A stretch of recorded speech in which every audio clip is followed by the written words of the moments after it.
Think कि आप उसके साथ में लंबा टाइम तक रह पाएंगे। और यहाँ पर एक ये भी है कि आप you want to prove someone else, कहीं ऐसा तो नहीं कि आप अपने किसी मतलब किसी को, अपने फ्रेंड्स को, या ये just because of peer pressure, क्योंकि जब आप यंग होते हैं, आप टीनेजर होते हैं, या फिर किसी यंग उसमें होते हैं, तो आप एक पीयर प्रेशर भी होता है कि you should have a girlfriend और you should have a boyfriend. तो कहीं उस प्रेशर में आके तो आप किसी को चूज नहीं कर रहे हैं, तो ये आप जल्दी से कोई होना चाहिए बस। और फिर उसके बाद में आप जो है वो जल्दी से हुकअप हो जाते हैं किसी के साथ, या आप जो है उसके साथ में इंगेज हो जाते हैं, और after time you feel like just drain in that relationship, और जस्ट फील अनहैप्पी। और फिर आप सोचते हैं कि यार ये तो मतलब it's like it's getting nowhere, और फिर आप उसके बाद ब्रेकअप करते हैं, और फिर उसके बाद फिर अलग तरीके के कंसिक्वेंसेज होते हैं, मतलब कि you can escape yourself from all these consequences, all these wrong things, all these I think कि आप आपका इतना ज़्यादा मतलब it takes whole of you, मतलब आपकी इतनी एनर्जी इट टेक्स, आपकी कोई भी रिलेशनशिप होती है तो वो आपकी इतनी एनर्जी उसमें लगती है, आपका इतना इमोशनली आप इतने उसमें इन्वेस्टेड होते हो, आप उसमें फिजिकली इन्वेस्टेड होते हो, तो it takes loads of things. तो आप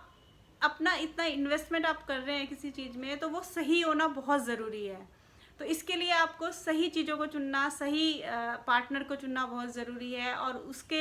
उस पार्टनर में चीज़ें ढूंढने की बजाय आप अपने आप से पूछिए कि आपको क्या चाहिए। पहले आप अपने आप को एग्जामिन करिए कि आप क्या चाहते हैं। और एक मेन चीज़ है कि you want to get into a short relationship और लॉन्ग रिलेशनशिप। कि अगर आप शॉर्ट रिलेशनशिप में जा रहे हैं तो मे बी कि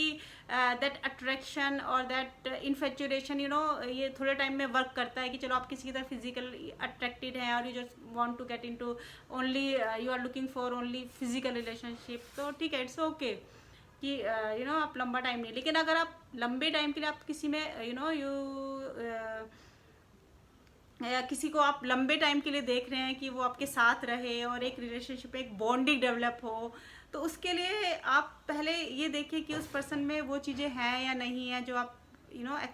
एस्पायर करते हैं, या फिर आप में कंपेटिबिलिटी है या नहीं है, और आप उसके साथ कन्वर्सेशन इंजॉय करते हैं, आप उसके साथ थिंग्स इंजॉय करते हैं दोनों साथ में, आप साथ टाइम बिताना, you like spending time together, और आप एक दूसरे को स्पेस देते हैं, रिस्पेक्ट देते हैं। वो चीज़ें होना बहुत ज़रूरी है किसी भी रिलेशनशिप के लिए। तो अगर वो चीज़ें हैं तो आप उसके साथ में जो है लॉन्ग रिलेशनशिप में जा सकते हैं। और आई थिंक कि अगर आपने उसकी फाउंडेशन अच्छी बनाई है और इन चीज़ों पे अपनी रिलेशनशिप को बिल्ड किया है, तो इट विल इस आपके अपने एक बॉन्डिंग डेवलप की है, तो फिर वो एक लंबे टाइम तक के लिए आप जो है उसको सस्टेन कर सकते हैं। तो जब भी आप एक रिलेशनशिप में जाए तो इन बातों का ध्यान रखिए, बेकार के ब्रेकअप से बचिए, और बेकार का जो इतना ये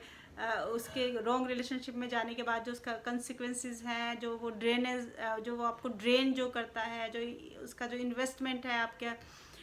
इमोशनल इन्वेस्टमेंट और जो फिज़िकल और जो मेंटल इन्वेस्टमेंट है, उससे बचिए और अपना काम पर फोकस करिए, जो लाइफ की और भी चीज़ें हैं, क्योंकि relationships are not everything in life. तो आज के लिए इतना ही। अगर आपका कोई क्वेरीज हैं, अगर आपकी कोई क्वेरीज हैं या फिर कोई क्वेश्चन आप मुझसे पूछना चाहते हैं या डिस्कस करना चाहते हैं, तो आप मेरे कमेंट सेक्शन में भेज सकते हैं या फिर इंस्टा पे मुझे कांटेक्ट कर सकते हैं। तो आज के लिए इतना ही, बाय।